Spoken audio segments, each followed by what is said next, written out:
Baik, kami dari kelompok 4, kelas 5TI7 akan memulai presentasi dengan menjelaskan kasus yang kita angkat, yaitu optimasi alokasi dataset untuk pelatihan model AI.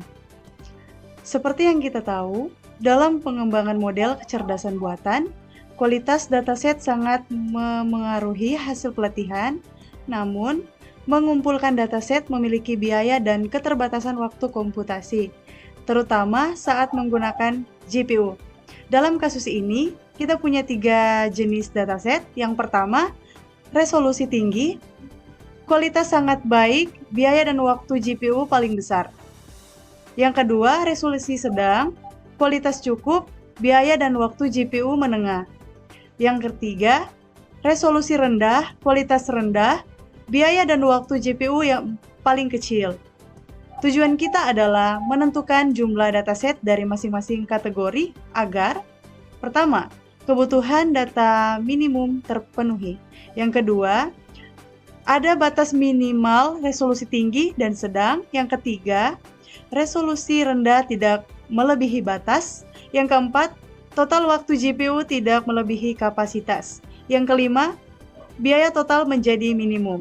Program ini dibuat dengan Python, menggunakan library PULP untuk optimasi linear programming, serta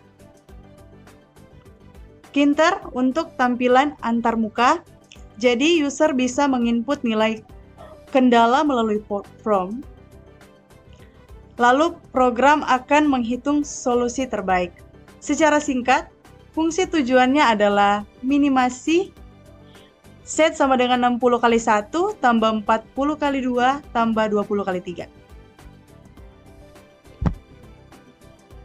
Selanjutnya, dengan kendala X1 tambah X2 tambah X3 total data minimum, X1 minimum resolusi tinggi, X2 minimum resolusi sedang, X3 maksimal resolusi rendah, 5 kali 1 tambah 3 kali 2 tambah 1 kali 3 maksimal waktu GPU. Selanjutnya untuk penjelasan teknis programnya akan dilanjutkan oleh rekan kelompok saya. Terima kasih. Baik, di sini saya akan menjelaskan secara teknis bagaimana program ini dibuat. Bahasa pemrograman yang dipakai adalah Python. Kita menggunakan Tkinter untuk membuat tampilan user interface atau UI-nya, kemudian Pulp sebagai library optimasi linear programming. Kemudian untuk alur programnya, user akan memasukkan input melalui field.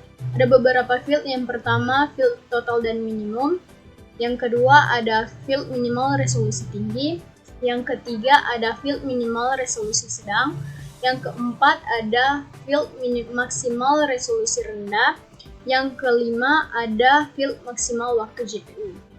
Program kemudian membangun model linear programming dengan Pulp LP problem.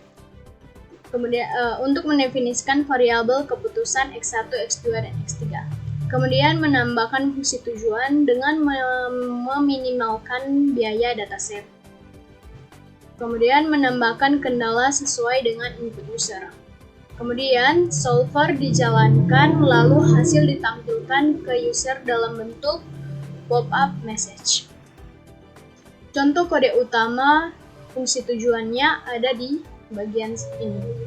Kemudian contoh salah satu kendala GPU time ada di sini.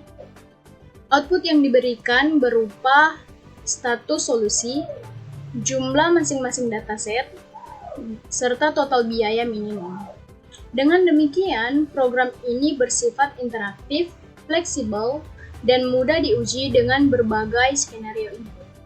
Selanjutnya, rekan saya yang ketiga akan menjelaskan uji program dengan berbagai kemungkinan hasil.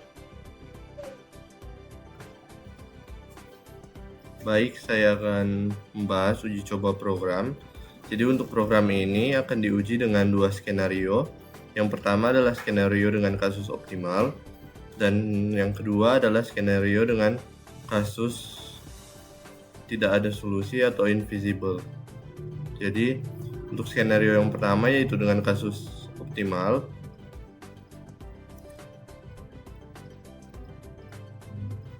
Jadi untuk kasus optimal pada saat menginput data, untuk total data minimum akan diisi 800. Lalu untuk minimal resolusi tinggi akan diisi 150. Selanjutnya untuk minimal resolusi sedang akan diisi 200.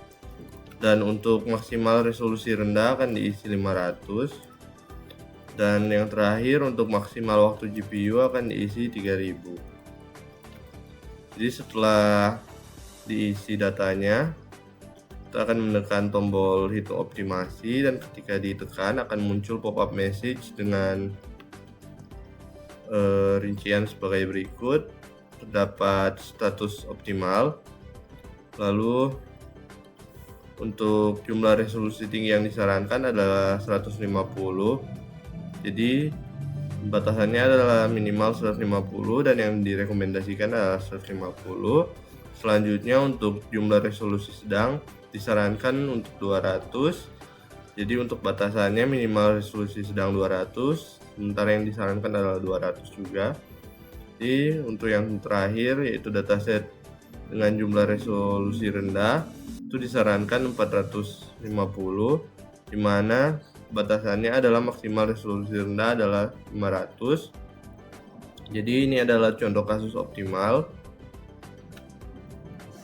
Jadi ini artinya solusi yang dicapai ini memenuhi semua syarat yang ada sebelumnya. Jadi kita masuk ke skenario yang kedua, yaitu contoh kasus yang tidak ada solusi atau invisible. Ini untuk contoh kasus yang kedua, di bagian total data minimum ini kita akan memasukkan 900. Lalu di bagian minimal resolusi tinggi ini kita akan memasukkan 500. Lalu di minimal resolusi sedang akan dimasukkan 500 juga. Dan di bagian maksimal resolusi rendah akan dimasukkan 100. Sementara itu di maksimal waktu GPU akan dimasukkan 1000. Jadi ketika kita sudah selesai menginput datanya, kita akan menekan lagi tombol hitung optimasi dan akan keluar pop-up message seperti ini. Jadi hasil dari optimasi ini untuk statusnya itu invisible atau tidak ada solusi. Jadi untuk batasan resolusi tinggi itu kita memberikan minimal resolusi tinggi 500 dan yang disarankan juga 500. Sementara untuk minimal resolusi sedang di input 500 dan disarankan 500 juga.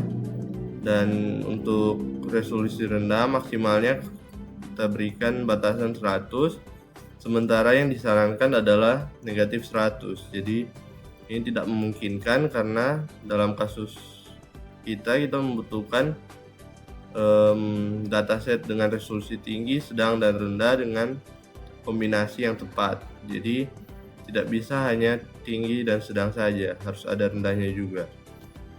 Jadi ini terjadi karena dataset yang ada tidak memungkinkan kombinasinya. Ini disebabkan karena batas GPU-nya terlalu kecil. Jadi maksimal waktu GPU-nya 1000 ini terlalu kecil untuk mencari kombinasi yang tepat. Jadi sekian pembahasan dua skenario untuk program ini. Jadi sebagai kesimpulan dari uji coba ini dapat disimpulkan bahwa program mampu memberikan solusi optimal jika kendala yang diberikan ini realistis, seperti pada kasus yang pertama yaitu saat optimal. Jadi data yang diberikan itu realistis, batasannya minimal resolusi tinggi, sedang, dan maksimal resolusi rendah, juga maksimal waktu GPU-nya masih realistis. Sementara itu jika kendalanya terlalu ketat seperti kasus kedua ini yang skenario 2, dia tidak akan menghasilkan hasil yang optimal karena hasilnya tidak ada solusi atau invisible. Jadi itulah gambaran lengkap pengujian program optimasi alokasi dataset untuk pelatihan modal AI dari kelompok 4 5TI7. Jadi sekian, terima kasih.